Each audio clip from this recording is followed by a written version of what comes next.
ಈ ವಿಡಿಯೋ ಯಾರಿಗಾದ್ರೂ ಹರ್ಟ್ ಆದರೆ ಸಾರಿ. ಒಂದು ಕೇರಳದಲ್ಲಿ ಒಂದು ಬ್ಯಾವರ್ಸಿ ಹುಡುಗಿ ತನ್ನ ವ್ಯೂಸ್ಗೋಸ್ಕರ, ತನ್ನ ಲೈಕ್ಗೋಸ್ಕರ, ತನ್ನ ಕಮೆಂಟ್ಗೋಸ್ಕರ ಒಂದು ಹುಡುಗನ ಜೀವನ ತೆಗೆದಿದ್ದಾಳೆ. ಅವಳಿಗೊಂದು ಕ್ವಶನ್, ಬ್ಯಾವರ್ಸಿ ಹುಡುಗಿ, ನಿನ್ನ ಲೈಕಿಂದ, ನಿನ್ನ ಕಮೆಂಟಿಂದ, ನಿನ್ನ ವ್ಯೂಸಿಂದ ಆ ಅಮ್ಮನಿಗೆ ಮಗ ವಾಪಸ್ ತರಲಿಕ್ಕಾಗುತ್ತಾ? ಆ ಅಣ್ಣನಿಗೆ ತಮ್ಮ ವಾಪಸ್ ತರಲಿಕ್ಕಾಗುತ್ತಾ? ಇಲ್ಲ ತಾನೆ. ನಿನ್ನ ಜನ್ಮಕ್ಕೆ. ಅದು ಬಿಡಿ, ನಮ್ಮ ಸೊಸೈಟಿ ಅಷ್ಟು.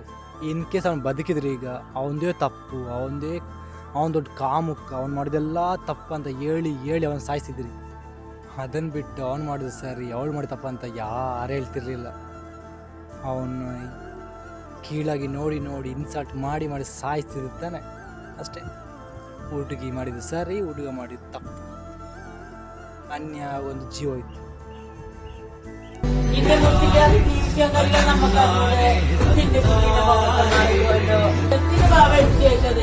എന്തിനു ബാബ ചെയ്തത്?